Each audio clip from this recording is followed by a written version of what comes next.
Banting ting ting ting gandak kati hari kemari sini bertemu tangga di leher kum banting banting ting ting gandak kadak lantai banting kakak.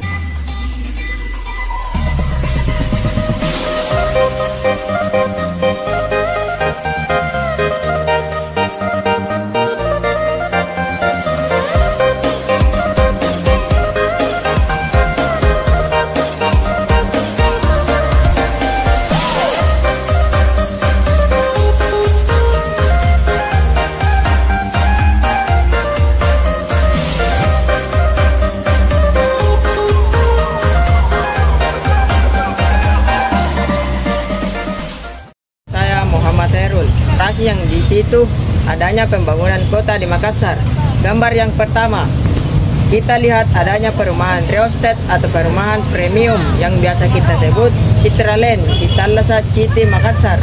Kemudian pada gambar yang kedua, kita lihat ada tol layang di jalan APP Tarani. Nah, dari kedua gambar tersebut merupakan salah satu perwakilan dari pembangunan kota yang ada di kota Makassar. Hal itu yang pastinya akan mempermudah masyarakat yang ada di kota maupun di perkotaan untuk nyaman dan tinggal pada kota tersebut. Kita lihat definisi dari pembangunan kota dan perkotaan.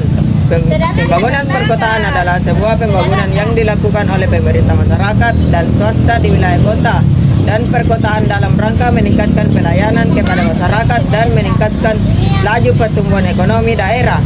Jadi diharapkan pada pembangunan kota yang kita lihat dari tadi perwakilan dari ilustrasi tersebut itu bisa meningkatkan pelayanan kepada masyarakat dan meningkatkan laju pertumbuhan perekonomian pada daerah tersebut.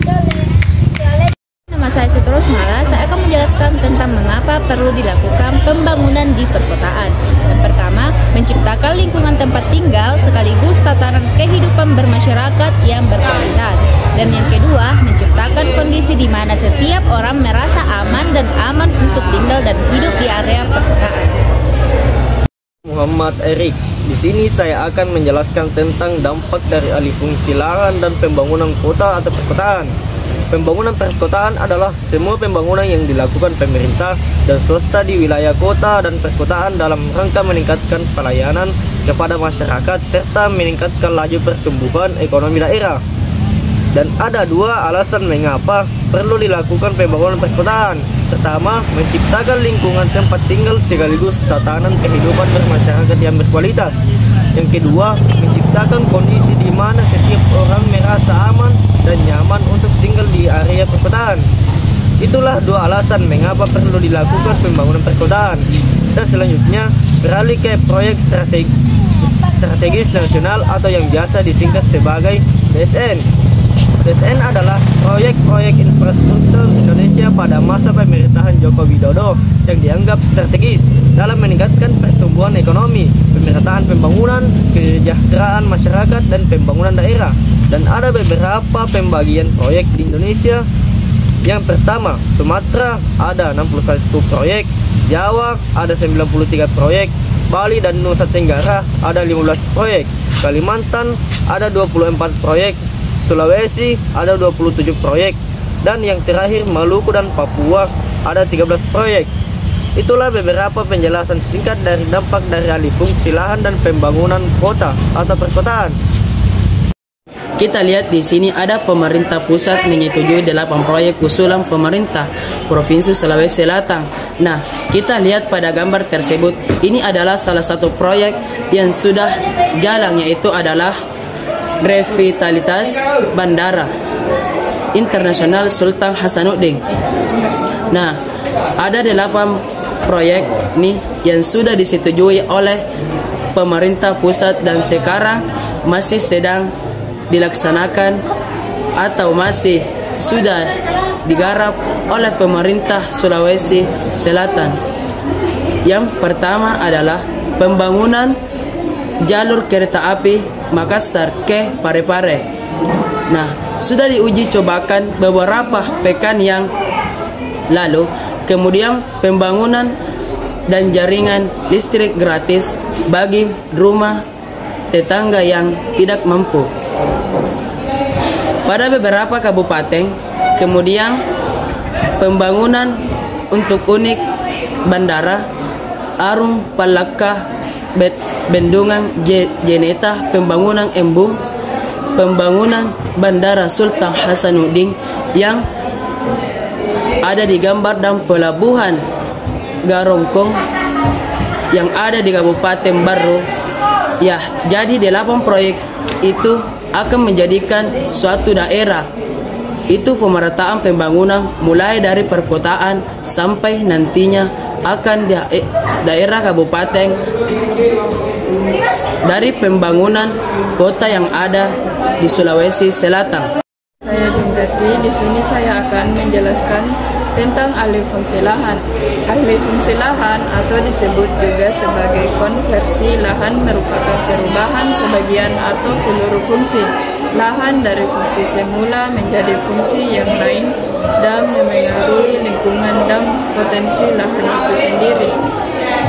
Perkenalkan, nama saya Irnawati dari kelas 12 IPS 1. Nah teman-teman, kita akan bahas dulu definisi dari alih fungsi lahan, yang bisa juga dikatakan sebagai konversi lahan merupakan perubahan sebagian atau seluruh fungsi lahan dari fungsi semula menjadi fungsi yang lain dan mempengaruhi lingkungan dan potensi lahan itu sendiri. Nah, sehingga alih fungsi lahan itu akan menyebabkan manusia itu selalu ingin membutuhkan lahan agar tercukupi kebutuhannya.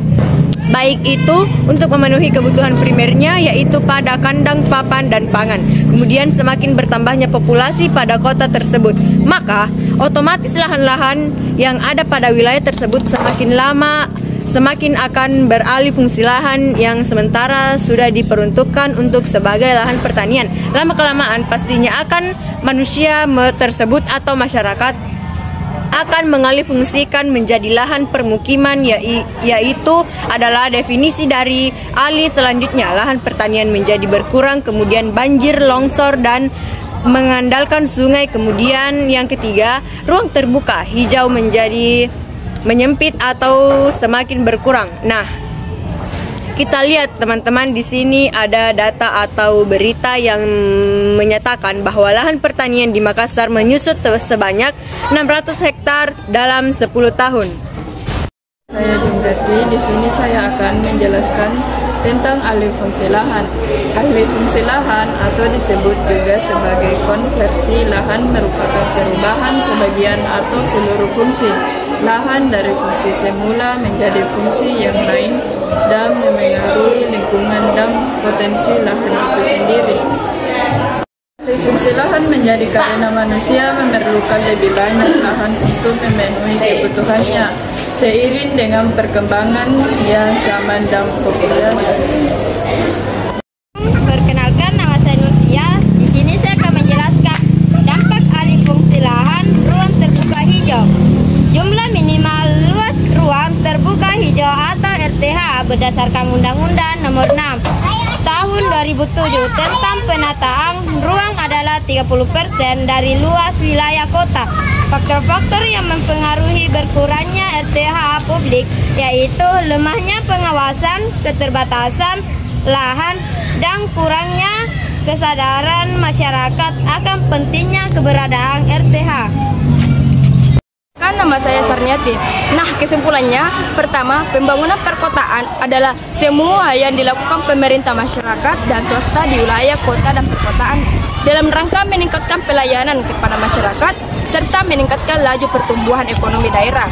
Kedua, alasan pembangunan perkotaan dilakukan. Pertama, menciptakan lingkungan tempat tinggal sekaligus tatanan kehidupan bermasyarakat yang berkualitas. Kedua, menciptakan kondisi di mana setiap orang merasa aman dan nyaman untuk tinggal dan hidup di area perkotaan. Dan ketiga, alih fungsi lahan disebut juga sebagai konversi lahan, merupakan perubahan sebagian atau seluruh fungsi lahan dari fungsi semula menjadi fungsi yang lain dan mempengaruhi lingkungan dan potensi lahan itu sendiri.